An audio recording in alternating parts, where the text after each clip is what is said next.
What's going on, everybody? We made it to another Friday. Let's hear it. Oh, my God. Welcome to the Blown Save podcast, guys. Thank you guys for joining us again.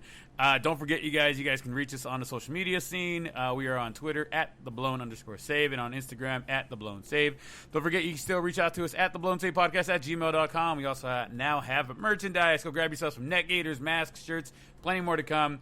Check us out on teespring.com/store/theblown_save. But I digress, guys. You know who I am. I have a face for radio, they say. But I would be nobody and nowhere without my partner here. The one, the only, my artisanal chocolate, my hostess with the mostest, Mr. RT Casas. What's up, baby? What's up? Happy weekend. Happy weekend. I literally was just saying to the people listening at home, hey, we made it to another fucking Friday, man. Let's rock and fucking roll. Everything feels different for me now that I'm working, I'll tell you that. I bet, man. It's harder to nail you down than Jello. I swear to God, dude. But hey, you're molding the minds of young adults and helping create better leaders in our future. True that. Speaking of molding young minds, we got another fellow teacher in the house. Why don't you introduce him? Oh, all right. Well, guys, I know him as Slappy Jr. I actually know him as Slappy. You already put down Slappy Jr. But you all can refer to him as either Slappy, Mr. Slappy, El Slappalistic. Mr. Anthony, how you doing, buddy? I'm wonderful. Just trying to get going with this virtual learning. But I am Slappy Jr. For the record, my pal Carlos is the original Slappy. Long story, we don't have time, but I just want the crowd to know that. Yeah, okay. Long story short. That's there's a long story and it was short. Well, we do appreciate you coming and joining with us, Anthony. Anthony, for you guys who are playing at home, has been one of our most honored fans and supporters of the show, so we do appreciate it, Mr. Anthony. I'm glad you're finally able to jump in with us. I know you wanted to jump in under different circumstances. The Clippers going to final, but it wasn't going to happen. It wasn't in the books for the Clippers to go any further than what they did over this last week. But before we get going, Anthony, this is your chance right here, man. Introduce yourself to the world. Other than being a teacher, other than being an unfortunate Clippers fan, tell us a little bit about you. Give me a quick sentence or two.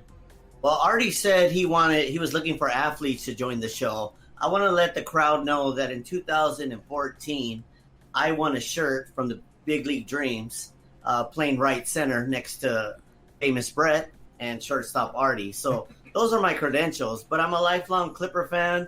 I used to cry when they lost. That was a lot of tears. That was a lot of tears, raindrops coming down. I just got to let you all know that there is a curse in effect. And once we found out that the parade was going to be held on Zoom and it was only going to be attended by myself and Clipper Darryl, we had to put in the fix and let the Nuggets go ahead and win. I see. So we're calling it right here. You heard it here first, guys. He's also cried a lot of tears as a fellow Angel fan. Oh, Jesus Christ, Artie. We're not even getting into the MLB yet. We'll get to MLB later on in the show. Right now, we're just talking about Slappy, okay? Okay, since we're talking about him, I have a little correction for him. Uh-oh. He's actually back-to-back champions with us. Yes, he is. We won 2 shirts back-to-back in 2015 and 2014. That's right. Speaking of someone else that won back-to-backs, why don't you pitch that one, Brent? Artie's won the Fantasy Football League twice in back-to-back.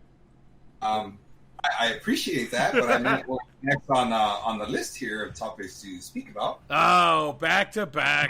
Oh, God. We're going to get into the topics already? All right, guys, let's jump in. Jump.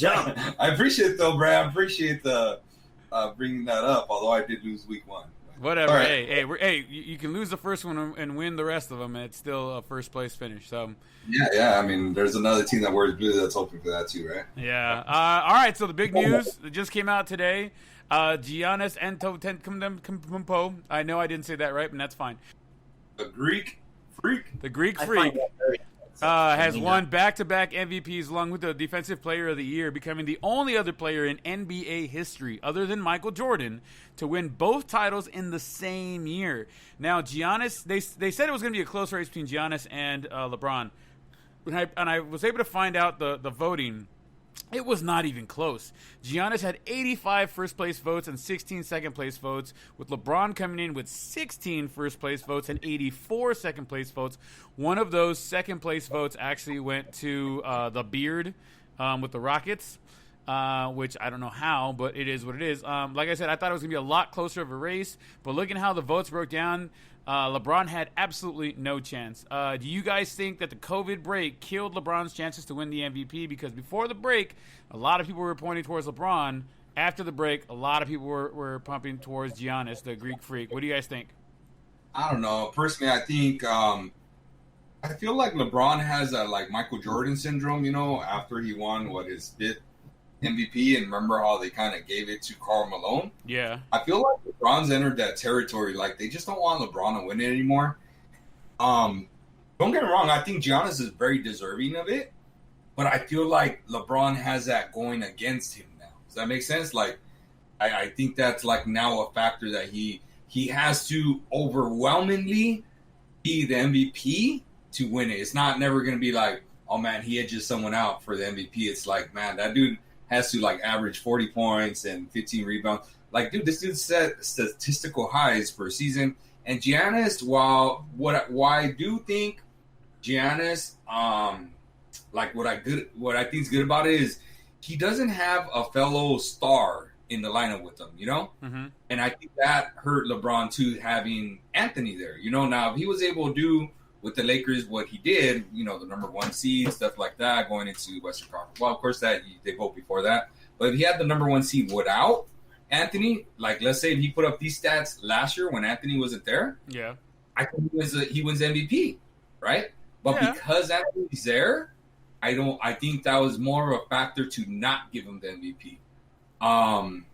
Again, was he deserving? Sure, but I mean, so was Giannis. You tip your cap and you say, all right, well, I mean, he won it and he deserved it. He's nothing to it, other than he deserved it. What do you think? Sounds like Artie's leaning towards a conspiracy theory, but I kind of agree with his facts. They got to spread the love around in the NBA. They're vying for attention through all the sports, so something's got to give. Oh. Well, I mean, you knew it was going to be one of them. So, I mean, it was just one of those things where who was it going to be? Like I said, I thought it was going to be a lot closer of a race than it was, and it wasn't, it turns out, just because of all the hype and all the things that we're talking about and all the notions they were saying, like, oh, LeBron, or is it going to be Giannis? Like, who's it going to be? And it turns out it was hands down Giannis. So congratulations. My hat is tipped to you, sir. Congratulations. You are in rarefied air with his airness himself, Mr. Michael Jordan, like I said, winning both the MVP and Defensive Player of the Year in the same season. Now, there's a couple other guys we talked about last week that also have won both awards. Let's not get into them, but this is just one of those things that it's really awesome to see another person be in that rarefied air with Mr. Airness himself, Michael Jordan. Yep. Nice. I hope he's enjoying the Lakers win today from the couch.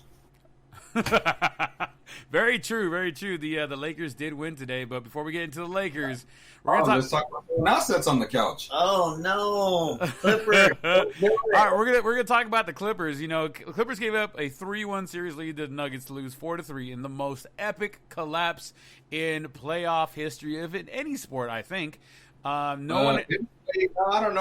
Didn't collapse? I don't know. Didn't LeBron beat the Warriors come back from 3-1 in the finals? That to me is a little bit more epic. Or, and I'm just saying this because I love talking obviously about this stuff.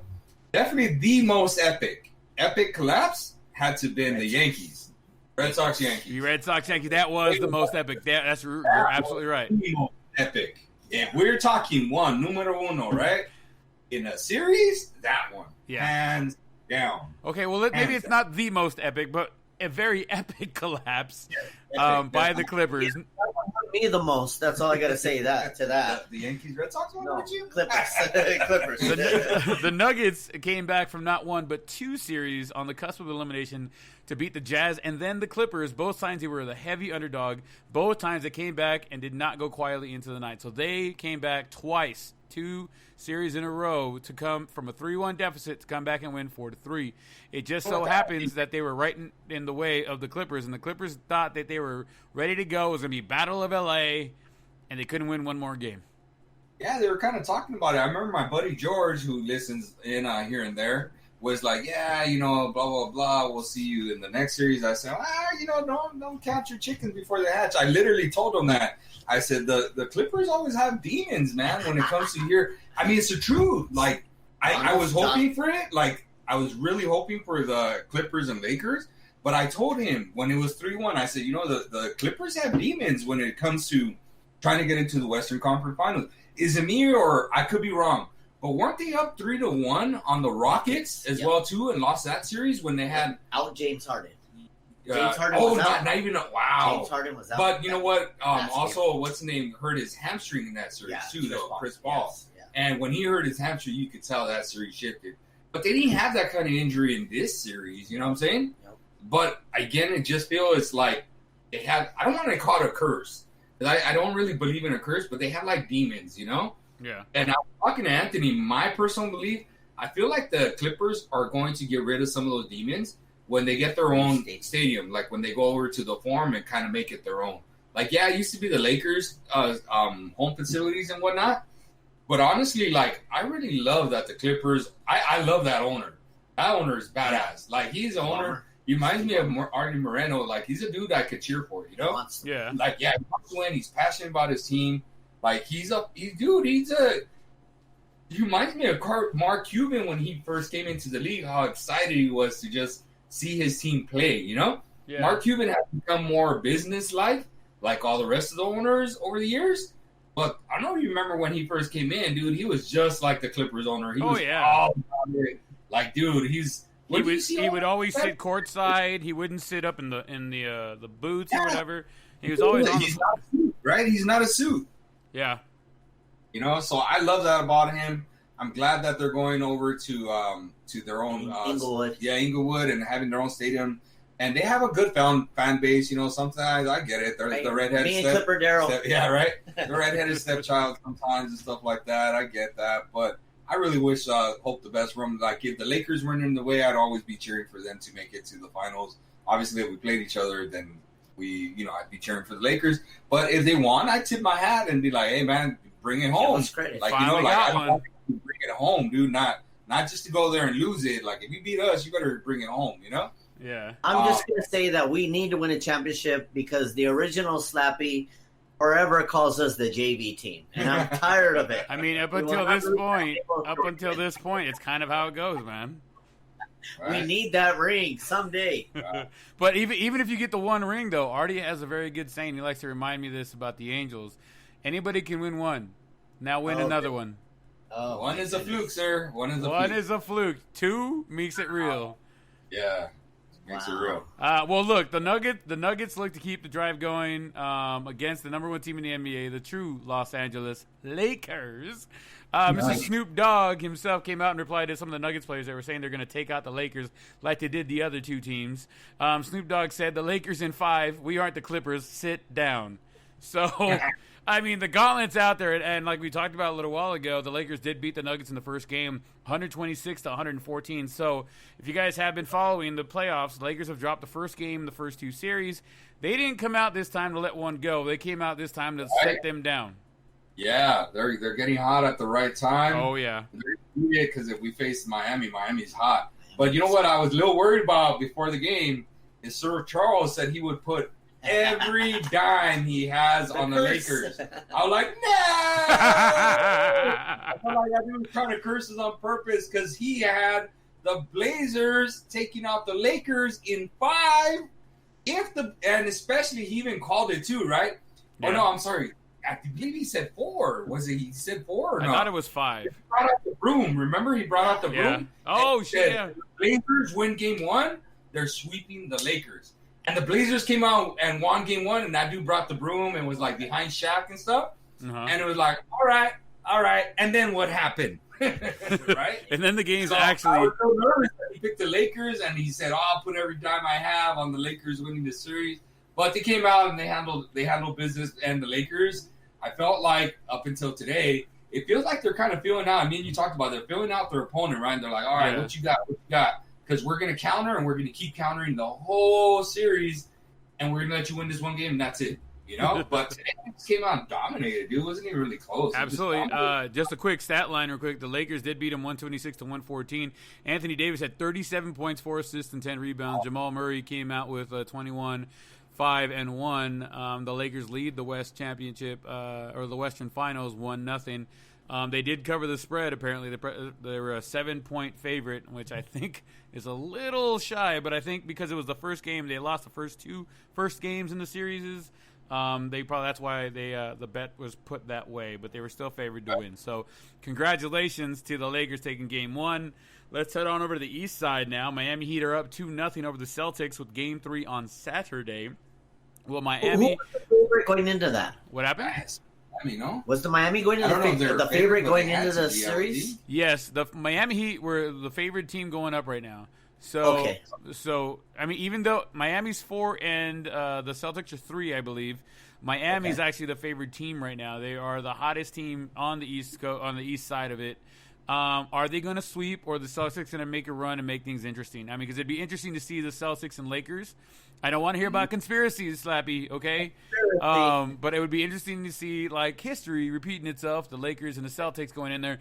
But like I was trying to tell you guys, if the Heat do go to the ship and the Lakers do as well, like we think they are, LeBron will be playing the team he won his first championship with the team that he feels he will end his career with. So maybe a little coming full circle. Who do you think is going to come out in that series? Miami being up 2-0, or is it going to be the Celtics coming back and pulling the Nuggets and winning that series? Well, you could go first, Anthony. Go first. I'm sorry. I think the Celtics are going to pull it out, but I do think Miami's hot, and I like their game. I hate to say it. I think the Lakers might sneak by because the Nuggets got super lucky on tricking the Clippers and beating them. So, yeah. So, I think the Celtics will come back.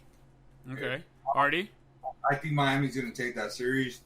I think the Celtics will find a way to win maybe 2 games. Here's why. The Celtics are missing one of their key players, Hayward, right? Yeah. Gordon Hayward. Yeah. So that I think has something to do with it. Miami Heat plays with the chip on their shoulder, man, and I like it. I don't like it when we face Lakers, but I like that they play with the chip on their shoulder. I was also seeing something the other day on like Instagram or ESPN or something like that, that said they have 4 players that came from like small schools. Division 3. Yeah. Robinson.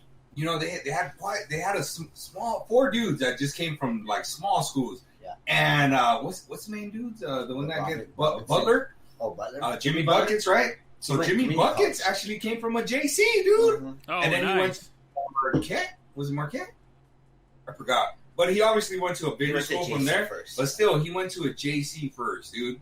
JC, man.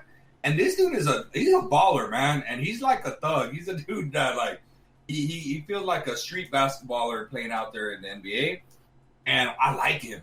I like he brings that chip on the shoulder to that team.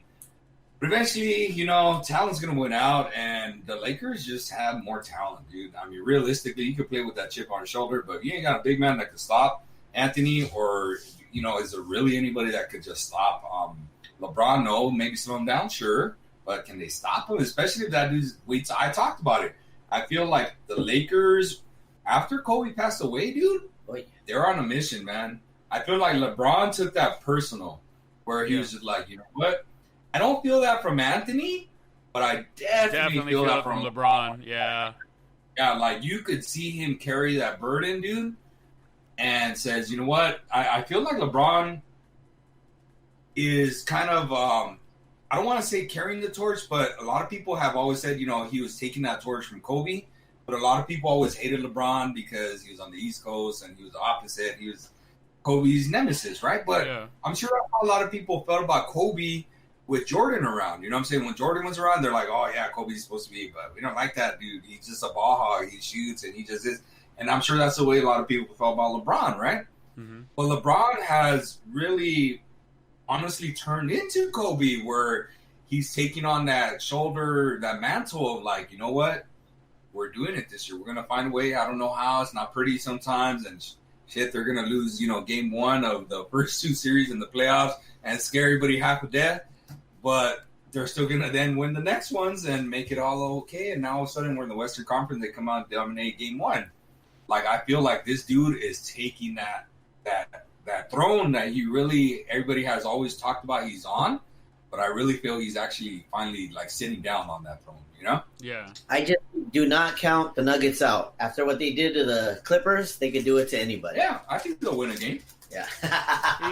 The only way they're going to do it with what they did to the Clippers or the Jazz is if somebody gets hurt. And yeah, I agree. I don't see it happening, knock on wood, that nothing happens to any of the Lakers, but that's the only way I see them happen. I think there's too much talent, like Artie said. There's way too much talent on the Lakers team for them to not succeed here and move forward and go and win the championship.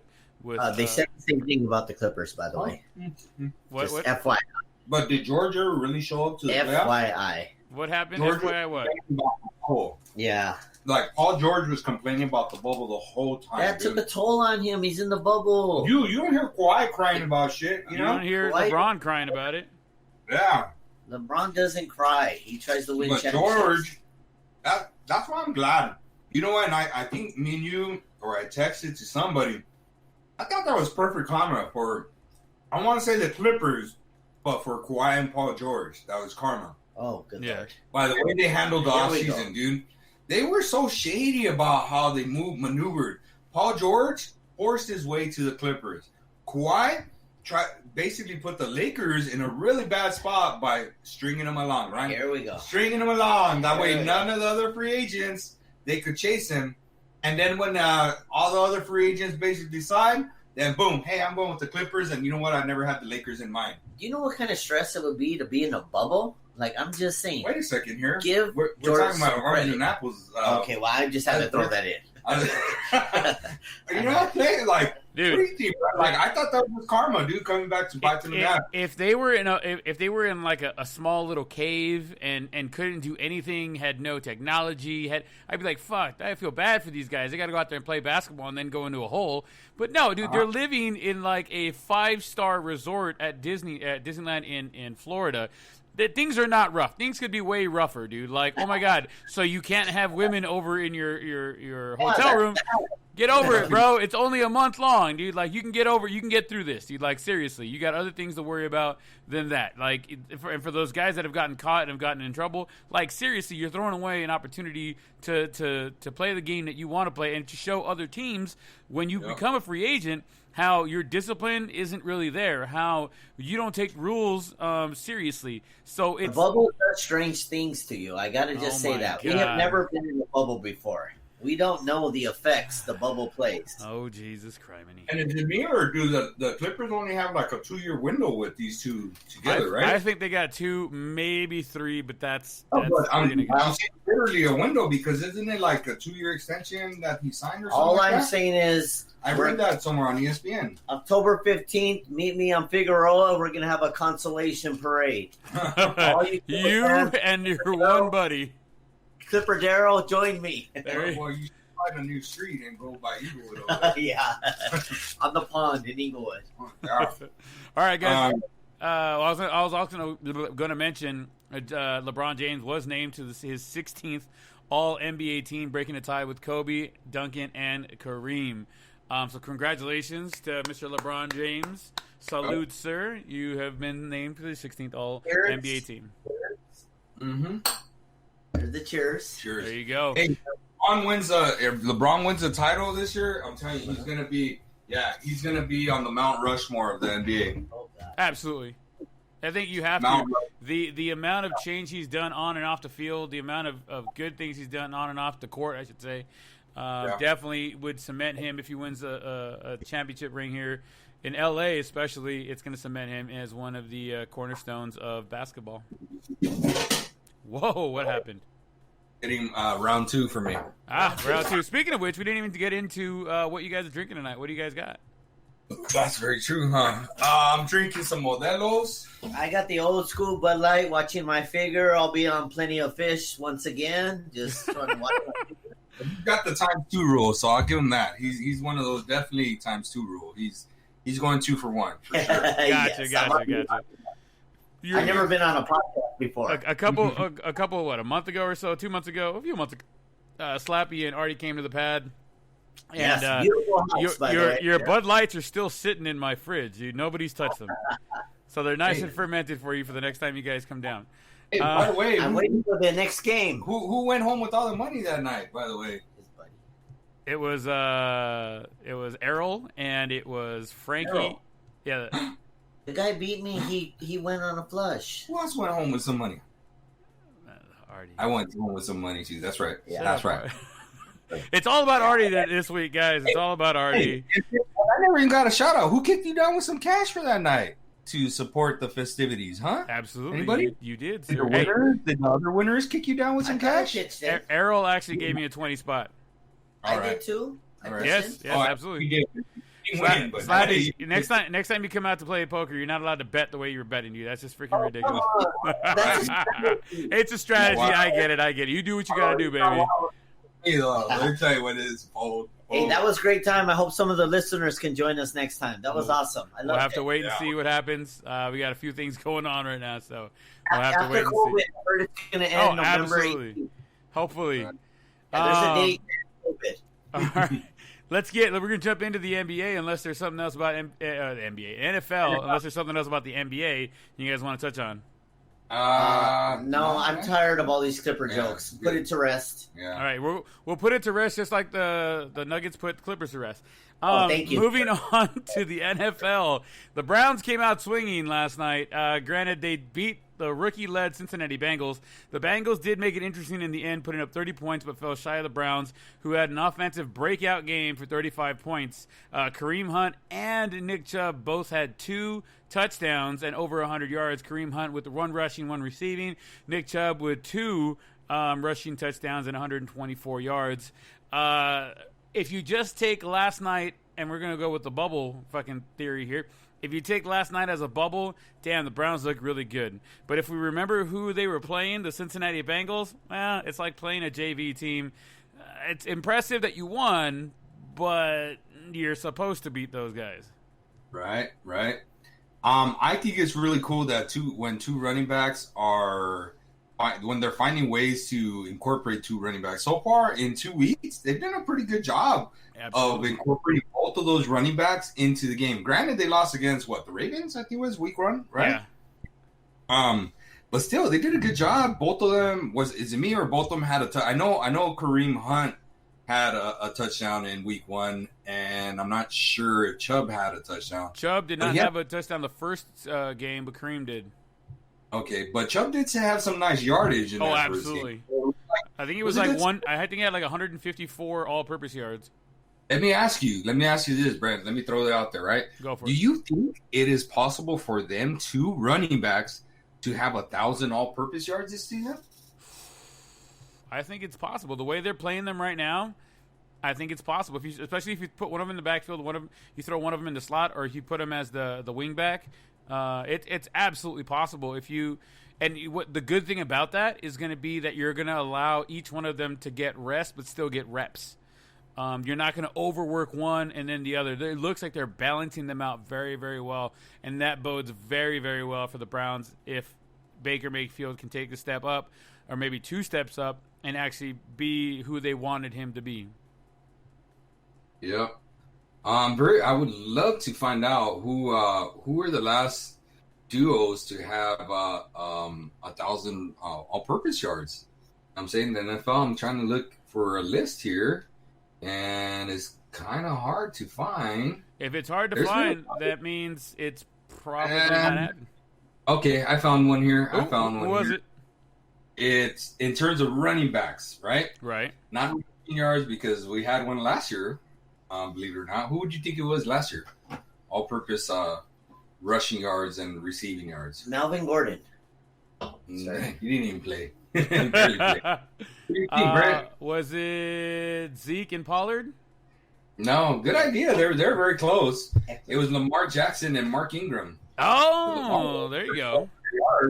Mark Ingram rushed for 1,000 yards.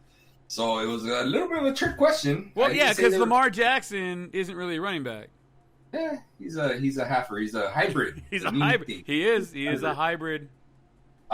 But we've had it actually a couple of times. I didn't realize that it's happened. I mean, in more recent memories, really only happened once because the other one was the same thing. Was actually twice. The other one was quarterback and running back as well too. And that one, I after thinking about it, I would guess that one for sure. What is it like, but Cam Newton and somebody, or Michael Vick? Michael Vick is my next. Yeah. Yeah, and we're done. There it is. We're done. So I could see that one. But the Carolina Panthers in 2009 had Jonathan Stewart with 1,100 rushing yards, it looks like, and D'Angelo Williams with 1,100 rushing yards. Oh, really? Yeah, and I do remember that, too. I do remember that. And the year before that, 2008, the New York Giants had Brandon Jacobs with 1,089 yards and Derek Ward with 1,025 yards. Holy moly, it's happened a little more than we thought. Twice, yeah, but then it goes back to 85 with the Cleveland Browns, Kevin Mack and Ernest Biner. And then it goes to 76 with Franco Harris and Rocky. Hey, Dad, I know you're listening tonight. Do you remember any of these players? Yeah, and then the 70s again, Larry Konska and Mercury. Larry Zonka. It's Larry Zonka. Zonka, my bad. Yeah. Hey, that was only 1 year after Anthony was born. Anthony was born in 1971. 49 now, team. Yeah. I've never been 49 before. That's really interesting. That I honestly think that they have a shot. I don't know about 1,000 rushing yards each. All-purpose yards. Definitely all-purpose yards, yes. Yeah, for sure. At running back position. I think they could definitely join the league company. You know what? I dare say they might even have 1,000 rushing yards each. I dare say. If over the first two games, this is what they're going to be doing, then absolutely, I think so. Unless somebody gets hurt or they start moving away from that, trying to air the ball out. If they stick to what they did the first two games, especially the second game, then absolutely, I think that they have the opportunity to have 2,000-yard rushers. Because there's more games, so that's another factor. Yeah, too. An extra game. All they got to average is like 75 yards, rushing yards a game, maybe 70. Yeah. Or 16 games, right? Realistically, 16. Yeah. Do the math right now for you. Give me 1 second. Damn calculator is loading. Let's see here. 16 divided by 1,000. Wouldn't it be 1,000 divided by 16 there, Mr. Teacher? It'd be 62.5 yards, bro. So 63 yards a game. That's very doable with 16 games on the docket. I agree. Very. Because one of them's going to, like how it was today, right? He put up, or yesterday, it was 124 yards. There you go. He's good for 2 games. Now give it to Hunt a little bit. Let him get his yards. Flip it back and forth. There you go. You got your 2 1,000-yard rushers. And the way the NFL has gone now, it's hardly ever now where it's like a 3-down back. There's only a handful of 3-down backs. Right. So, and this is a perfect scenario where both of them are going to easily get 15 to 20 touches. Both are going to be getting 15 to 20 touches. It might not be, Chubb's not much of a receiving running back, but Kareem Hunt is. But they're going to get 15 to 20 touches every game. That's very doable to get 100 or get your 62.5 yards every game. Yeah. That's stupidly easy to do that at that point. I mean, for professionals, guys like us, we would get negative 14, but whatever. But yeah, no, it's absolutely. Let's see what happens in 14 more games in 15 more weeks. If they actually do it, and you heard it here first, guys. Hunt and fucking Chubb are gonna be 1,000-yard rushers. If not that, but both 1,000-yard, all-purpose yards, same team. I feel like we could bank on 1,000 all-purpose yards, assuming they stay healthy, right? Because or Hunt doesn't attack someone, right? But we'll put in the Evan Lopez clause. Let's just call it that, right? Evan Lopez clause, where if they both stay healthy and play every single game and get 15 to 20 touches, they will get 1,000 all-purpose yards, right? Yeah. That's Evan Lopez clause. Yay, Evan! Yeah. You remember Evan, right? I love Evan. My little plátano. Those were hard pop-ups. I'll give him credit. Yeah. The light was in his eyes. Well, we are gonna have Evan on the show in the next couple of weeks, so that'll be very interesting. Evan. So, yeah. Most definitely. Moving on to the Rams. Some good news here. Rams and wide receiver Robert Woods have agreed to a 4-year deal with $32 million guaranteed. It is worth a max payout of $68 million with all the incentives and all the other things that can happen. He will be under team control until at least 2025. He's coming off a 105-yard game in a win against my Cowboys last week. Good for the Rams. Good for him. What are you guys thinking about that one? Wait, they still have money after they paid Jalen Ramsey? I didn't know where they got money They from. restructured his deal, and they were able to spread it out because now they got him for another 4 years. I like it. He's a number one. Why not pay your number one? He played like it. You know, he came out against the Cowboys. No, Cooks isn't there no more. No, he's not. Cookie's gone. It's all Woods now. Wow. Woods. Okay. That's why I took Woods in a couple drafts over here because he's a number one. Wow. And last year he was playing like a number one even when Cooks was there. I like Cup at that number 2 slot though. Let me tell you, he's pretty shifty. Yeah. Of that Cowboys. He might be like an Edelman, but if he stays healthy, Cup is going to be dangerous too. Can I just say I love the new Rams uniforms, and they were bashing them on Twitter and Facebook. Can I just say you're the only one that does? I really think they're groovy. They They're are like not, bro. They're not. But, I mean, they Ordered really aren't. mine. very interesting. Wait, you ordered one? You're a Chargers I'm fan. a Charger, but they had because they look. No, but here's the thing. The reason why is because they look like Chargers jerseys. Yeah, they do. Similar. They're They're both on Hard Knocks. So And they both share a stadium. Yeah, so, there you might go. as well. Might as well share a jersey and share a logo. There you go. Chargers and Rams are sharing it. You know what else they share? They both share a 1-0 record. How are the Cowboys doing? Well, we'll talk about after this weekend. We're gonna be 1-1. We'll be all right. Games, unlike Joe, who's out there going to win like 14 or something. Stupid. I mean, I said 10. Okay. You did. That's why I said 10. We said 10. Yeah.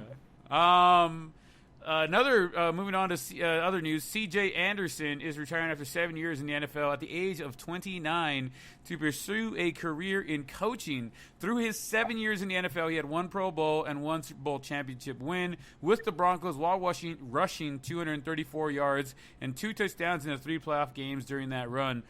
He was never considered an elite running back, but he was a key player for some good teams and played in 2 different Super Bowls, which not many players who have played the game can say. I mean, congrats to him. He came in. He played with the Rams. Was it last year? He played with the Rams. He was the backup for Todd Gurley when Todd Gurley didn't know how to play football anymore. And he came out and he actually did some work for the Rams as well. So, I mean, He's like a bowling ball, man. What's that? He's like a bowling ball. Yeah. I remember him playing against the Cowboys in the playoff game, and he just rolled right over us because Gurley was too afraid to get hit. Yep. Yeah, that knee, man, that'll do it to you. I mean, he doesn't look too bad right now with Atlanta, but I think Atlanta's using him a little bit differently now, so we'll have to wait and see. But congratulations to C.J. Anderson on a glorious 7-year career. Pro Bowl selection, Super Bowl champion. He's going to go out there and pursue a career in coaching, so more power to him, lending his knowledge and molding minds wherever he goes at whatever level. So congratulations to Mr. C.J. Anderson. Interesting. I didn't even know that. I wonder, you think he's got any offers for coaching yet? I think if he does, it's going to be somewhere in the college. I don't think he's not going to poke into the NFL for a few years. They got to see how good his teaching is. Maybe he's got a job being a high school teacher or JC, or coach, I should say. Who knows? I mean, they didn't have anything other than that, so I couldn't tell you specifically where he was looking for a job in coaching, just that he wants to pursue a job in coaching. Doesn't the NFL have like an internship for minorities now? They do, but I think you have to have so many years in the business or doing like the coaching or whatever it is you're going for before you can get into there. So I think he's going to go. He should go down that route, especially being a player or former player now. But he's got to find something. He's got to find that experience first before he can go into that. Okay. Since you got the golden voice and we are on a world famous podcast, can you give him a call and say that my high school's hiring right now for a football coach? Hold on. Hey, Mr. C.J. Anderson. Yes. I know you just retired after 7 years in the NFL at age 29, but I know you're looking for a coaching career. Yes, I am. There is an opening at Slappy Schools, so if you're interested, hello, sir. It sounded like he hung up, bro. I'm sorry. He said it wasn't happening. Go Lobos. Hey, wait a second. College football is not happening. Oh, I'm sure all the positions are filled in the NFL. He's got slim pickings out there. Let me tell you, beggars can't be choosy if you're looking for somewhere to start. Yeah, no experience, sir. I'll let you know if he calls back. I'll let you know if he calls back. Speaking of the Lobos, if you don't mind, I need a quick shout out to my principal. Go ahead, sir. Who I told to be on a podcast today. He wanted me to share his story that in his college days, San Diego State Aztecs, whoever they are, he once kicked a field goal when the holder missed the ball and he kicked it off the ground and it went through to win the game. I just have to throw it out there. Go principal. True story. Yes, you can look it up. He's the principal now? Oh, no, assistant principal. Oh, sorry, assistant principal. Hashtag or asterisk. But he kicked it when hashtag maybe facts. Off the ground, into the goal, and won the game. I thought that was amazing. So shout out to him. Well, congratulations, sir. Speaking of voices, like you were talking about, maybe not everybody's favorite announcer, but Mr. Joe Buck finds out last night during Thursday night's game that he is this year's recipient of the Pete Rozelle Award and will be joining his father, Jack Buck, in Canton, Ohio, as the first ever father-son to be enshrined in the Hall of Fame. Last year's Super Bowl was 50 years since the Chiefs had been to the championship, but also the only Super Bowl that Jack Buck ever called was 50 years ago. 50 years later, Joe Buck was calling the Super Bowl, the Super Bowl, and the Chiefs won that game. So it's kind of like poetic justice, or not poetic justice, but coming around full circle. His dad called it 50 years ago. 50 years later, he called the Chiefs winning the Super Bowl. And now he is being enshrined in the Canton, Ohio at the Hall of Fame. Joe Buck, love him or hate him, he's announced many World Series. He's announced many football games. He announces the football games right now with Dallas Cowboy greats. One of my favorites, Mr. Troy Aikman. Troy Aikman turned around and said, congratulations, let's go get you that gold jacket, buddy. Gave him a big old handshake. And Joe Buck, for once, was at a loss for words because he did not know it was going to happen. So it was touching and heartfelt. Regardless of how you feel about Mr. Joe Buck, he is a voice of sports in Fox Sports and across baseball and football. So congratulations to him. Artie, what your thoughts? Thoughts are I just wasted a minute and a half of my life and I can never get back to something about Joe Buck. Moving on. Slappy, anything before we go? I'm just going to say Rex Hudler, I wish he comes back to the Angels. It would be nice. And weed is legal in California. Yes, weed is legal in California now, recreational and medicinal. So now we know he had that little ball he had all the time. He always had the ball, that's right. He always had the ball. There was weed in there. A little bit of fantasy news. Tight end George Kittle is out for week 2 with the knee injury. Will this linger through the season, or do you think he'll be back in week 3? Artie, what do you think? I think it's going to linger for sure. I think it's one of those, like, when you have a knee injury and if you miss a week, man, it's never quite the same, you know? Yeah. So, yeah. I think he's going to be like the Zach Ertz of last year where he's good, but he's not going to be elite this year, you know? Yeah, I got you there. And on other news for fantasy news, wide receiver Kenny Galladay, already we were talking about this on the extra point on Tuesday night. He's been officially ruled out for Sunday's game against the Packers. So, knowing now what you know, are you going to stick with your pick for that game? Who's been ruled out? What the hell? Who got ruled out? George Kittle. Brent? What happened? Who got ruled out? Kenny Galladay. Oh, I'm sorry. Fuck, yeah. Did I pick the Lions? You said if Kenny Galladay's in there, I got the Lions. Oh, boy. But you said as of right, if I got to pick it right now, then it's got to be the Packers. Hell no. Well, I'm still taking the Packers. And if Kenny Galladay is in there, that they had a shot. But without Kenny Galladay, dude, put your money on them. Hopefully you got your money in before the line went up. Bet the house. Bet your mansion. Bet the house, right? Bet it all on there. Bet it all on Rodgers. Let it ride. Any other fantasy or NFL news before we move on to the MLB? Yes, I have a question. What was the John Gruden and the Derek Carr calling his wife on the plays? Does anyone have anything on that? No, because nobody watches the Raiders.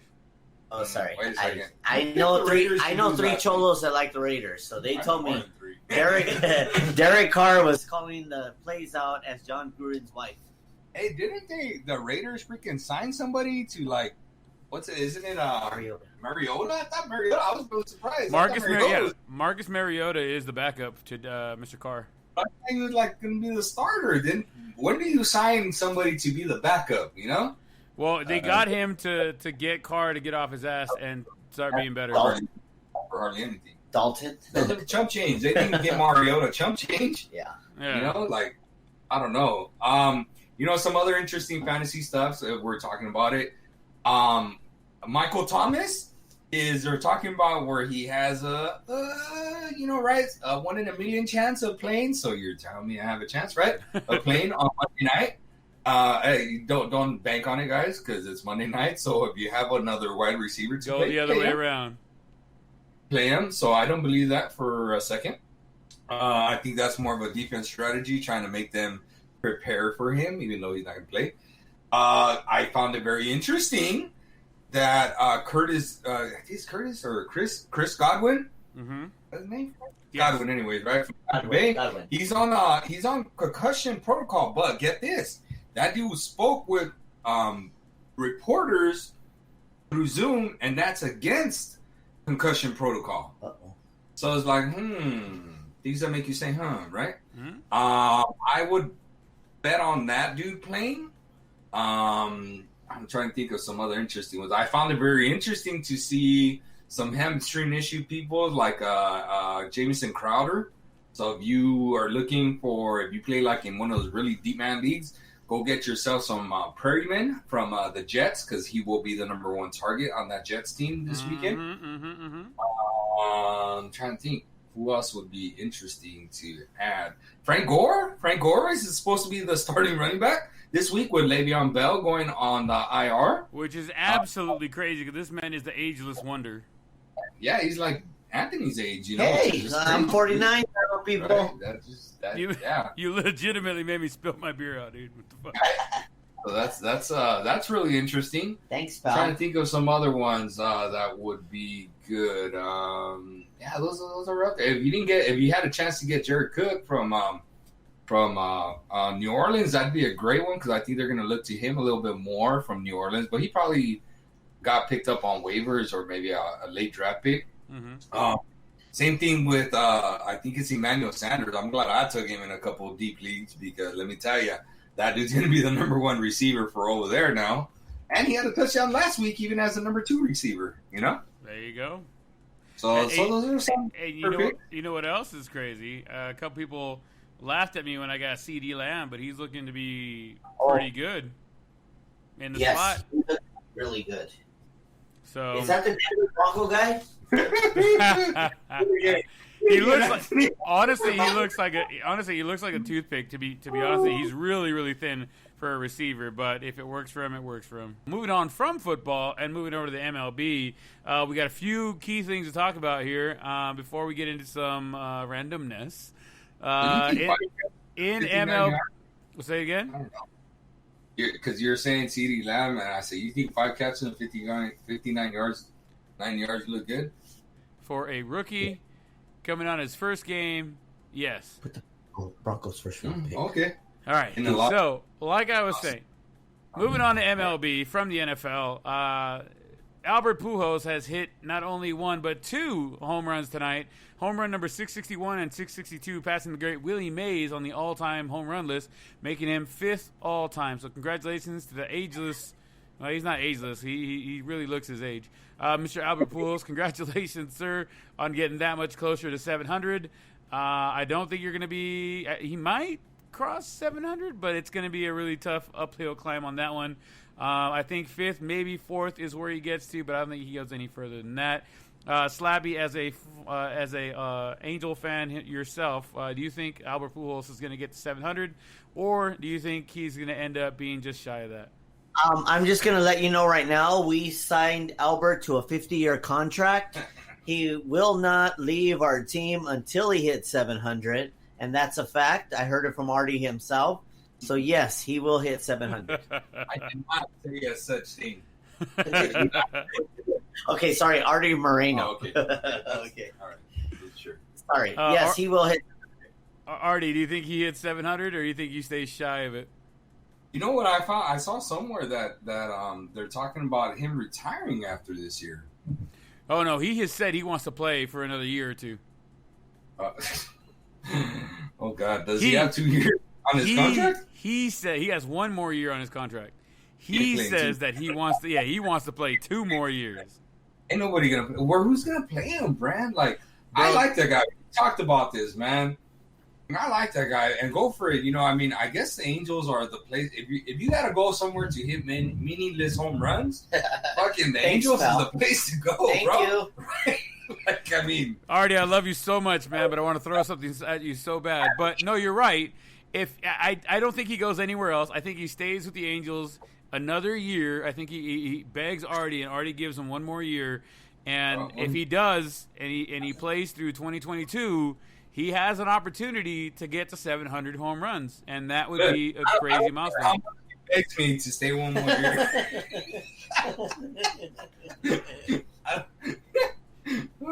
Okay, they mean Artie Moreno, folks. They mean Artie Moreno. Yeah, that's what we mean, god dang it. If Artie had his way, he'd have been gone 4 years ago, but that's besides the point. He'd be playing softball with Jose Canseco right now. He would be playing softball with Bartolo Colon, still raking home runs in softball. By the way, I saw that they showed that earlier, so good to go on that one. Moving on. What? When we get to our softball part of this podcast, I got a good story right there for the nickname a buddy's got for me for softball. All right. We'll come back to that, though. We will definitely come back to that one. The playoff picture is getting clearer with 3 teams punching their tickets into the postseason. The Dodgers were the first team to solidify their spot in the tournament, with the White Sox and Rays also punching their tickets later on this week. We did call the Dodgers going. We called the Rays going, and it's a surprise team. I don't think we called the White Sox. I think we both called the Twins in that one. I did. I called the White Sox. Did you call the White Sox? The White Sox are good. Congratulations to the White Sox for going to the playoffs after, I think they said it was 16 years, something like that. It's been a while for them. I believe it was the time they beat the Angels. That was, I remember. It's always the time when somebody beats the Angels. Always the time when they beat the Angels. Anyway, so congratulations to those 3 teams. The playoff picture will get closer and closer as we get to the end of the weekend and next week. So we got about a week left in the season, but the teams, I should say, that are going to be going are going to solidify themselves very, very quickly over the next few days. So definitely not happening for me. Going to be in a bubble? Oh, you did? Okay. We did. I'm sorry. No, it's fine. We talked about the bubble last week. Apparently, you didn't listen, so that's fine. Sorry. I actually broke down where the stadiums are, what stadiums are going to use. I broke down what the games are going to be, et cetera, et cetera. Once again, Slappy, I thought you said you were our number 1 fan. I guess that goes back to my dad. Dad, you are now our number 1 fan again. I got you. Dad takes the race. Dad takes the lead. Hey, at least your dad listens. My dad don't listen. And then the Yankees, a really, really great story here. The Yankees have hit 13 home runs in 2 games. The Bronx Bombers are back, but is it a little bit too late, or are they going to make it into the postseason? I think they get into the postseason. They are, like we always say, or like Artie always says, I want to say, they're getting hot at the right time, and they're getting a lot of their big bats back. So, I mean, even with that, there is a new home run leader. All you need. There you go. Chip in a chair. Go Yankees. Chip in a chair. When playing poker, that's the old saying. All you need is 1 chip in a chair. That's and all you're I in the ever game. have. That's what you're I in the started. game. You can never go out unless as long as you have 1 in. When is the next poker game in your house, by the way? We'll get to that off air there, buddy. But at some point it will happen. Don't worry about it. We do have a new home. We do have a new home run leader on a team that actually matters, according to Artie. He is who was that for the Yankees? Luke Voigt. Luke Voigt. And Mookie Betts has now hit 16 home runs. That's right. Is NL leading 16th home run? Name the last leadoff hitter to lead their league in home runs. I would love to challenge you to name the last leadoff hitter to lead the league in home runs, Brent. Mike Piazza. I have a name in mind. I could be wrong, but I have a name in mind. I said Mike Piazza. Without looking, what? I said Mike Piazza. Oh, okay. Shut up. I said leadoff hitter, bro. Leadoff hitter to lead the league in home runs. Jesus, criminy almighty! I want to say it's Mike Trout when he was batting leadoff. I think you were going to say something stupid like that. I knew you were going to say. That's why I have to make fun of the Angels all the time, Brent, because you like egg me on, dude. Like you were like, Artie, come on, like here. Hey, the audience loves it. The audience loves it. Give me a serious answer here. Like the last leadoff hitter to lead their league. It doesn't even have to be MLB because I don't think one has ever led the MLB. I could be wrong. You know who I think it was. I think he led in home runs and he led in stolen bases. He played for the Dodgers, played for Miami. D. Gordon. Shut up, D. Gordon. Led the major leagues in home runs. He won a batting title one time. I said led the majors in home runs, not a batting title. That dude has like 4 home runs in the season. Legitimately rolled the dice on that one, bro. What the hell? What do you got?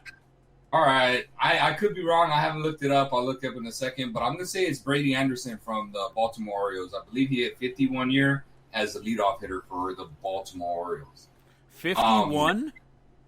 50. 50. Oh, like 50. Holy shit. Yeah. He was on the juice, of course, you know. That like literally came out that he was on the juice. But still, he did it. You know who is the first leadoff hitter to crack 100 RBIs? Who that was? You don't know? I'm so disappointed in you.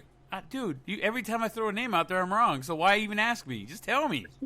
Right. You might actually be right on this one. Mike Trout. Come on! Jeez. Everything revolves around Mike Trout. Once again, so who was it, sir? I believe it was Darren Erstad, but I could be wrong. He might have had 99 or right at 100.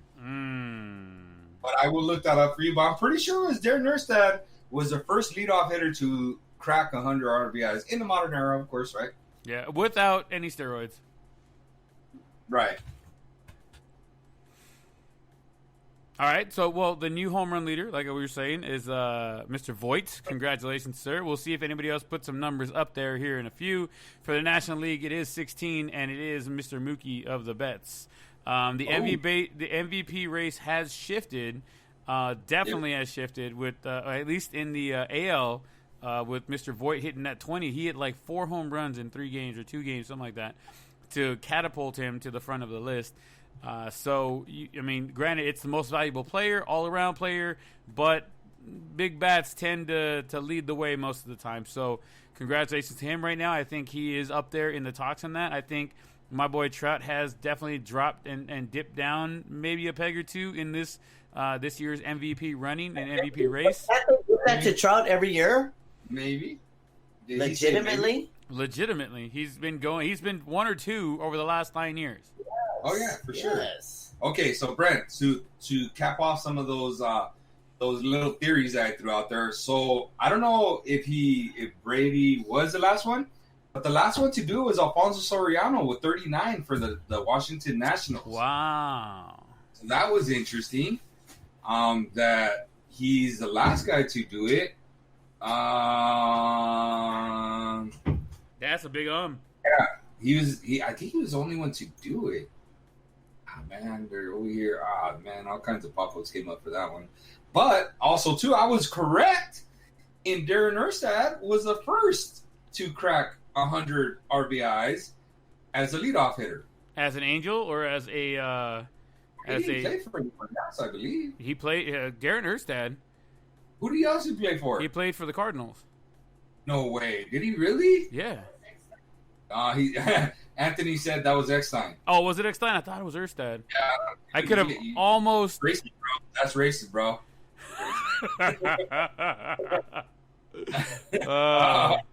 Seriously, though, I don't remember Erstad playing for anybody else. I could be wrong. I'm going to look that one up now, too.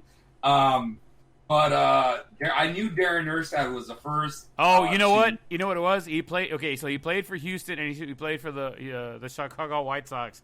One of his great catches that they always play is when he's running up that hill in center field at Houston. He played for Houston and he played for the White Sox. I don't remember him running up that center field. I remember Biggio doing it, and I remember Berkman doing it. I don't remember. Oh, Erstad did it as well, buddy. He played in California and or Anaheim and or L.A. Who says Erstad played for the Cardinals, by the way? I'm just letting you know what happened, okay? That's why I believe you, Brent. I believe you. I'm looking at the statistics right now, buddy. What's that got to do with the damn Cats, the statistics? It has everything to do. You can't handle the truth. But the MVP race has shifted. We'll see where it goes over the top next. Three now. Top three dudes are. Top three. three. Right after because I didn't want you stealing my mojo. You guys love to try to steal my mojo. That's what I do. I'm the stat man, right? Yeah, the stat man. All right. Stat man. Hey, top three in the AL, Brent. Give me your top three. I got my top three. In the AL, I'm gonna go with Bieber. Okay. I'm gonna go with. Oh, Jesus Christ! You got to put down Voit right now because he's leading the way right now with home runs, but his average isn't all there, so we'll have to wait and see what's going on there. If there was four, I would say fourth would be Trout, just because he's kind of looking up at this point. Number three, though, shit, man. I would put Mike Trout at 3. I think he'd be fourth right now, but third, I'm not sure who. Let's go put Mike Trout at third because I can't think of another person. But I think Voit being the home run leader right now, and the way Bieber has been pitching, like you can't take it away from either one of those guys. Who do you think? Okay, so you only think of home runs because Trout hit some home runs, and that's like all the Angel fans have to cheer for, right? But the AL MVP leader right now is Senor Jose Abreu, who leads the majors in RBIs, is second in home runs. Okay. Number 2 would be Mr. Bieberface. Okay. And I would put definitely Mr. Troutface over there, or the little guppy, at number 3 for sure. I'm the guppy if anybody's the guppy. At 4. Then I put Voit at 4. Because it doesn't, I mean, home runs are home runs, bro. Like, you got to play an all-around game. If you want to impress me, home runs are cool, but you ain't going to impress me with only home runs. So that's my AL leaders right there. I put Jose Abreu at number 1, Bieberface at number 2, and the Guppy at number 3. Gotcha. I gotcha. All right, your NL leaders, who do you got? I mean, hands down, right now, I got to throw Tatis out there. Yeah. Oh my God! You're not paying attention to baseball. Love it. All right. Keep giving me more. Betts is right there with him.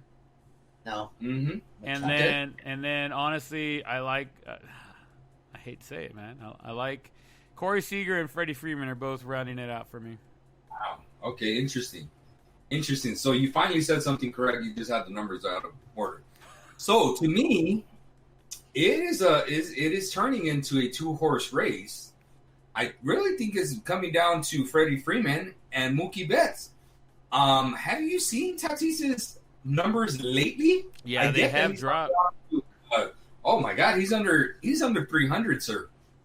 I get that he's exciting, but let me tell you, he's under 300, right? I would definitely give the nod to Freddie Freeman first. I'd put Betts at second and Fernando Tatis at third. Tatis no longer has the overwhelming numbers. His team is not in first place. He has a teammate who is probably playing maybe as good as him or if not better in Manny Machado. So I'm moving him to that 3 slot for sure. And I was looking at Freddie Freeman's numbers. That dude leads the NL in RBIs, on base percentage, batting average, like total bases. He's like top 3 in almost all the major categories, dude. And so, yeah, Freddie's got my vote, man, and his team's leading his division. That to me always has to be something that's important. But part of the reason for that, Brent, of what I'm saying Freddie Freeman is because, like how you said, I think Betts and Seager are stealing votes from each other, and I think Tatis and what's the name? I just said his name. Machado are stealing votes from each other as well too. You get what I'm saying? Yeah. Freddie Freeman by himself because nobody else on that Braves team has. Well, I don't want to say nobody's had a great season because Osuna, it's been stupid good for a minute there. But he's just kind of had some hot moments, and then what's the name? I forgot the dude that hit 2 3-run home runs. Had 2-3 home run games in 1 week. God, I forgot his name right now. Anyways, he's had some dudes, but Acuna's been hurt, hasn't been himself, although he's shown flashes of himself. But Freddie Freeman's old steady, right? Yeah. Old reliable. He's old reliable. There you go. And I feel like he's been so close to winning that MVP a couple times that, honestly, I think he comes in as a dark horse and wins it this year. That's just my opinion. And secretly, not gonna lie, even though Betts, who I see maybe being the number 2 guy, I hope he wins it. I hope Freddie wins it. I got to cover Freddie Freeman when he was in high school over at Villa Park High School. And Cole. Yeah, and Cole. Yeah, Cole. Very cool. That's right. So that's what I'm saying. That's what I'm going with right now. Okay. I'm okay with all of that, what you just said, Artie. I mean, I'm glad that you like 2 of the players that I spoke about, but, you asked me for 3. I gave you 4, but I'm okay with that. But, yeah, dude, it's going to be a close race regardless of where it goes. We'll have to wait and see in a couple weeks to see what happens after the season is over. By the way, the Oakland Athletics have been now the 4th team to punch their ticket into the playoffs. It was just announced right now over the Twitterverse. While you guys were talking, while you were talking about MVPs, it came over. I just want to announce that. So congratulations to the 4 teams right now who are in. So being the Yankees, the Rays, the White Sox, and the Athletics. So congratulations to all 4 teams. There's still a few more teams that are going to be out there. Angels are not making it, Artie. Yes, you're right. How do you know? Bro, it's not happening, bro. We got like a 0.00025% chance. What happened to a chip in a chair? The season's still on. They have the chair, but not the chip. It doesn't apply to baseball? It does not apply to baseball, sir. All right, guys. Before we jump into the old softball and stuff like that, I want to give the opportunity for everybody at home. Like, hey, guys, we're going to be talking about some fun stuff when we did our softball days and our softball stories and stuff like that. If you guys want to go ahead and clock out right here, we're not going to blame you. This is more for us having a good time. But we do want to thank you guys for joining us. You can follow us, don't forget, on Twitter at @theblown_save, on Instagram at @theblown_save. Don't forget, you can also reach out to us for any questions, comments, concerns, or anything like that, or any interesting things you guys want to talk to us about at theblown_save_podcast@gmail.com. Don't forget, we also have some merch. You can grab yourself some net gaiters, mask, shirts, pants, whatever else you guys want to get. We got plenty more to come as well on teespring.com/stores/theblown_save. That's a freaking mouthful. All right, guys, so let's get into it, Artie. Now, the biggest thing you were talking about, Artie, or one of the biggest things you wanted to remember is I want to hear about this damn nickname they used to give you for softball. Oh, so just one friend says it. It's pretty funny, man. It relates to your dude Albert Pujols, right? Uh-huh. So obviously my name is similar to the owner, so it's Artie, right? But it's spelled differently. So our former teammate for all 3 of us, right, is Gabe the Blade Gonzalez, former Major League player. As you might know, I hit a couple home runs as a softball player, right? One or two. A couple, right? You had a couple more than me. We'll just say that. Just a couple. Just a few. Just a couple. I had my fair share of dingers. And one walk-off grand slam, but I ain't want to brag, right? I ain't want to brag. One walk-off grand slam, not a problem. But Gabe the Blade Gonzalez has what's the word I'm looking here for? The Gabe Blade.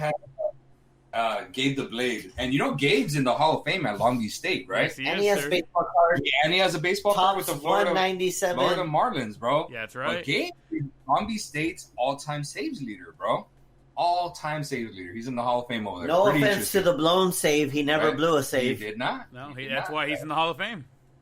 So Gabe the Blade Gonzalez has affectionately, there you go, that's the right word, affectionately named me Artie Pujols.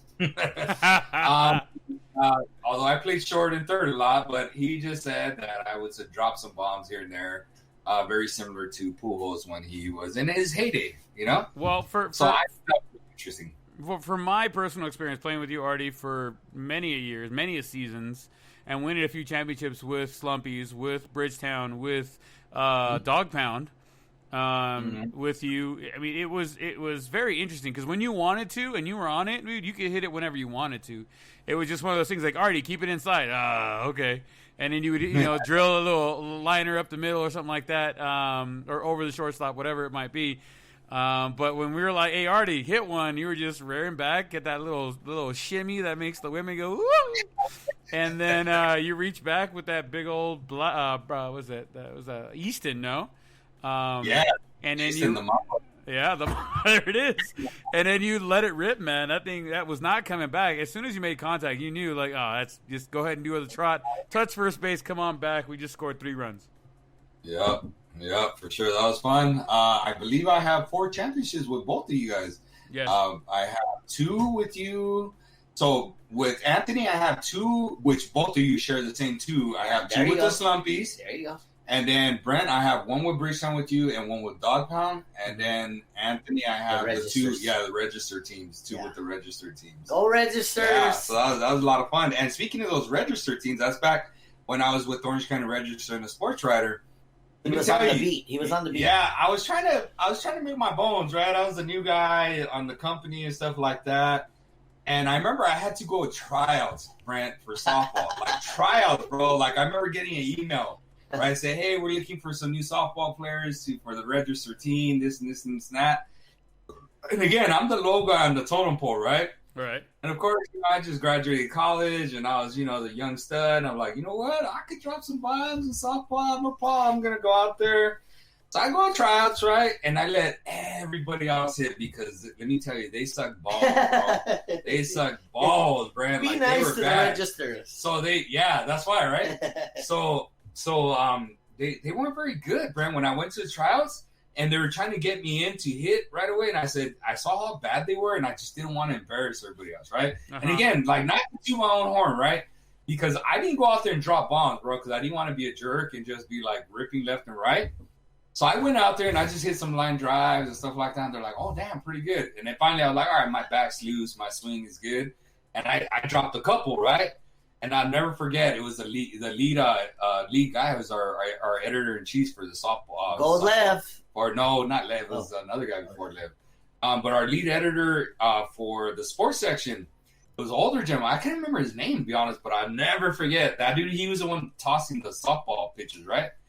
And he's like, he comes over, he's all, you work for us for the register? Right? Like, I'm the mail boy. And I'm like, yeah, I'm over here in this section with the weekly blah, blah, blah. He covers volleyball. And he's junior high school. He's all right. He's all right. He's all, you played ball, huh? And I said, yeah, I played a little bit in college and blah, blah, blah.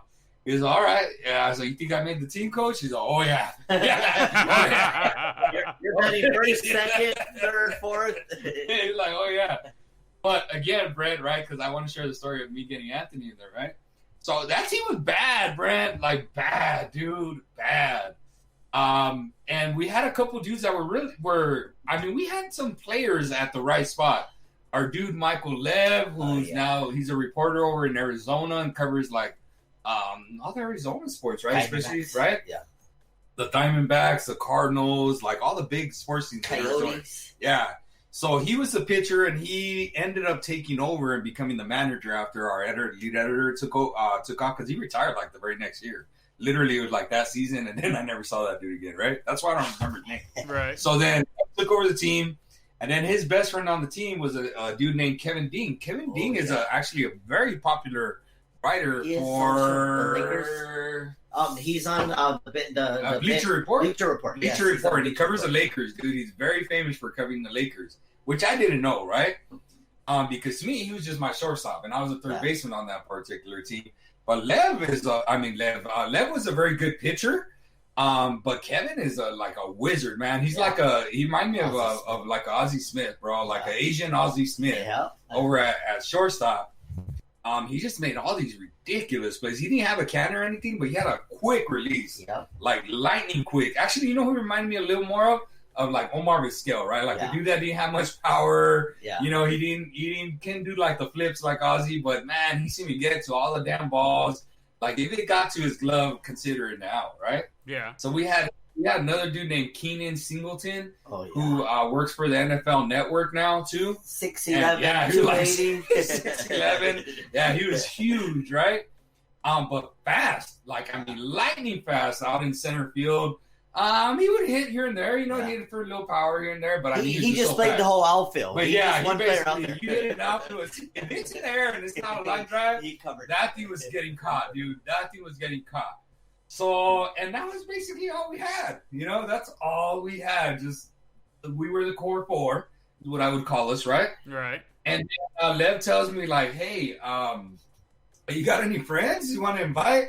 And I said, "Well, I mean, you know, it's in Orange County. I'm not from Orange County. It's kind of hard to get some of my friends over here. Let me see what I could find." He's got some old loser named Anthony that's 10 years older than him. So one time I finally say, "Oh yeah, I got an outfielder, dude that's got some range, got a very good glove, Compliment from Marty. That's special. He struggles when he's higher in the lineup, so let's keep him lower in the lineup. Here we go. And he hits the ball right. Let's not expect much of him. And that's lucky. when he does better. You know, he did strike out lucky a couple of times, but nobody remembers that besides him, right?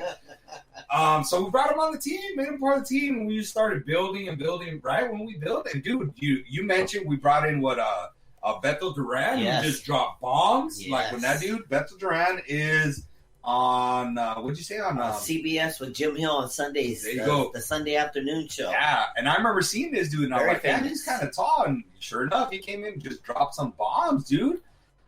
Played first, right? First base. Plays first and a couple outfields. Yeah, I remember him more at first base for us. But I liked it because he was a big target at first base and he hit the ball hard. We also had another dude that wasn't very good, but one of the friendliest guys. He had a good heart. Yeah, he had a great heart. You know, you need those team players, those role players, you know. I remember him being a little fast, but we had a Sparrow Dennis. Right, we had Sparrow Dennis on the team again, like great guy, you know, funny and kept us all motivated. Oh, I remember when we got CJ too. Remember when we got CJ? Yeah, CJ was a game changer for sure too. Yes. Playing left field, Mr. He reminded me of what's that actor's name? The one that goes like, hey, yeah, Matthew McConaughey, yeah. He reminded me of Matthew McConaughey, dude. He had that same like charisma. Yes, nice guy. Nicest guy. Like the most positive energy you could imagine in this world. Like absolute, like, oh, my dog just got ran over and everything's great. You know, like but he'll survive. Yeah, find the silver lining. Yeah, like this dude was awesome. He was. He's a personal trainer out in in Orange County somewhere. But yeah, dude. So we started getting some dogs on our team, right? Like some good dogs, right? Some good players. And then we brought my brother on too for like the championship. Yeah, we won the championship with my brother, and all the pieces kind of fit together. So we won 2 titles there. Me and Anthony got 2 separate Orange County titles with some famous teammates. They are very famous and very nice. When I played with them, everything happens. They had calculations. The other team, this guy's 2 for 3. He has it last Sunday. Right. He got a base hit to left field. They knew all the angles. Brett, they kept stats. They knew all the angles. Remember they kept stats? We had like a stat sheet at the end of like each week. It was amazing. Yeah, dude. This guy always pulls the right field. He's 0 for 7 with a lefty pitcher. Dude, they were interesting, man. They were really interesting. It's got to be something with the Orange County people playing softball, because I played in a softball league when I used to work at Disney. And what's hilarious is, and you guys are going to find this very hilarious in 1 second here, is that I had to do a tryout as well. After the tryouts, they named me the coach because I was the best player on the field. Goes to show you how terrible the team was if I was the best player on the field. But they used to keep... I think you're amazing. Well, so don't sell yourself short. I do too, Brent. I just peed myself a little bit. Well, I'm no Artie, right? And I'm no Gabe the Blade, but I did hold my own, and I did what I had to do. But you're better than me, Brent. Hey, Brent. Hold on. But it's a thing, I think, with Orange County softball players. They kept stats on everything. Like, we would get a printout at the end of every game with what everybody did. That way we could record it. And I'm like, what are you guys doing? It's just a beer league, dude. Like, what's up? But it was just insane to me that was a thing. Remember that one year I started off the season like 17 for 17, I think? Artie's leading the world in hits. Dude. And I was like, man, this is a lot of pressure because I didn't know they were keeping stats. Hey, one game they gave me a report and said, hey, the number 4 hitter just broke up with his wife, so he's going to fly out the left. Hey, I will tell you, though, that was amazing. Those guys were just all about fun. The stats were incredible. But then you make the shift to the Slumpies. Oh, my goodness. They got the original Slappy, superstar. Oh, Pico Rivera, all-star from the age of 1. He was already an all-star. They got Gabe, the other Gabe, the New York Yankees, AAA. Yes. They had superstars. I used to get yelled at every day. Like, these guys would be like, you know better than that. No, honestly, I don't. I played Little League. The All-Stars. Give me a break. Right. I don't have cable. I need something to do on Wednesday night. Let me in. I have to say, Brent, that Slumpies team, I played on travel softball teams, like those teams that go play in those tournaments and stuff. Yeah. And I would take that Slumpies team at its core over almost any softball team that I played on, dude. Like, we were legit. Yeah. I mean, Brent, you asked me now. I remember one time not to put you at dead last. Uh-huh. And Anthony was like, I'll sign up for dead last. I got last. And I was like, hey, Brent, take last. And you weren't bad, Brent. That's the thing. Brent, it's not a knock on me. It was just the dudes we had were like dogs, man. Like, they were dogs. Right? We had, like Anthony said, we had Joe, who was a solid pitcher, but could hit. Yes. Right? I mean, he could hit. Then there was no weak spots. Yeah. We had Anthony. All-stars. We had Anthony in right field. We had you in right center. We had fucking my boy Ruben with the cannon in left. Oh my God, that dude had a dirty arm. That dude played softball when he was a his arm was illegal, bro. That dude had a fucking canon. He was born to play softball. That guy, wow. We had little Gabe at short, bro, that lays out for a damn t-shirt. Right? Yeah. Lays out for t-shirts, bro. I was like, Gabe, bro, we got a t-shirt if we win, We had little Gabe there. We had Carlos at second, Carlos was the best opposite field hitter I've ever seen in softball. Hands down, best opposite field hitter. All day. And catcher, depending on who was there, because we had Jerry who was there sometimes. Remember? Okay, yes. Tony and Toño and all them kind of filled in. I'm trying to remember who was our left center fielder, because I know Brent. It was Billy. I would jump over there, but Billy was with us for a little bit too. Billy was on the Slumpies one time. Yes, he was. We also had one time. Oh, you know who else we had? Ruben playing now. Yes, Ruben, and you know who else we had that I forget that was just a monster too. He just looked awkward as hell out there. Was Mike. Mike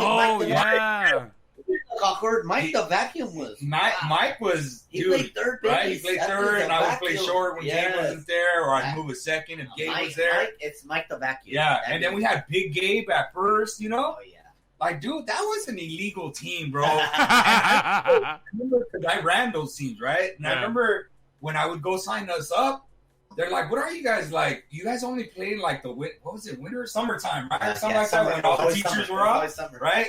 Because most of us were teachers. They're like, damn, you guys just come in here and just like kill everybody. Like, why you guys only play I like what little Gabe said. We're the common course. Yeah, we're the common course, yeah. That's like the insider type of thing. That was great. But dude, the Slumpies that was a dangerous team, man. Dangerous. And I mean, we mercied people left and right. We went undefeated in league and just steamrolled through those championships. I just want to say this, Brett. You have the amazing voice. I got to tell my story of when I met you. Okay. I'm in right center. You're in left center. Are you talking about the time I dropped him? And No. I'm in right center. Brett's in left center. I come in. I'm not very good. I have nothing to do on Wednesday. You're a superstar. Artie's the greatest at shortstop. They hit a little blooper. I come in. I kind of cut in front of you. I didn't mean to. You had it all the way. I was just there. I just caught it. Threw it in. Artie's like, come on, Brent. What are you doing? And Brent's like, hey, guy, why are you taking my ball? I said, I just thought I'd just grab it. You're like, no, listen. These are the lines. You go right here. And here comes Artie. No, Brent, he saved you. You wouldn't. And then I'm trying to tell Artie, relax. He had it. I just was right there. I just grabbed it. I had no doubt in you, Brent. You would have caught it. But I didn't need you to draw up the lines. You gave me a perfect division of right and center. You taught me something that day. This is where you go. This is where I go. Stay on your side. But I want to let you know, I never doubted you. You would have caught it. I was just there. I just stuck my glove out. But here comes Artie. Come on, Brent. What are you doing? But thank you for drawing the lines up, because now I know exactly where right center lies. There you go. I'll never cross the line again. I appreciate it. One of my favorite memories of you What's in that? softball was really cool. I remember you got that bat, that white bat. It was like white and black. Yeah. And I remember you telling me, you're like, hey, just do me a favor. Let me hit the first home run with it, right? And I said, all right. And I wasn't even thinking about using it or really even thinking about hitting a home run with it, right? Like, I really wasn't. Yeah, it was my And then combat. I did want to try it out. And I remember thinking, stay away from it until he hits a home run, right? Stay away from it until he hits a home run. Brett, I remember, I could be wrong, bro, but I could have sworn you hit your one and only home run with me in attendance and there and blah, blah, blah, with that bat in your first game. I did. Right? It was my white combat, and it went right over. It went right over the. We were playing at the replica for the Boston. We were playing. No, it wasn't Wrigley. It was at the Green Monster. No, I remember hitting that first home run with it because it would just cleared the fucking Green Monster over there in left field. Oh. Yeah, but I remember thinking, okay, now I can use the bat. But, yeah, I remember you were all happy when you hit that home run. I remember I was like, oh, that's cool. I'm happy for him. He hit a home run with the new bat. Oh, man, good times. Yeah, I miss playing fucking softball over there, man. Yep, good times. All right, so that's all the stories I got for you today. Me too, yeah. Nice going down memory lane with my fellow teammates.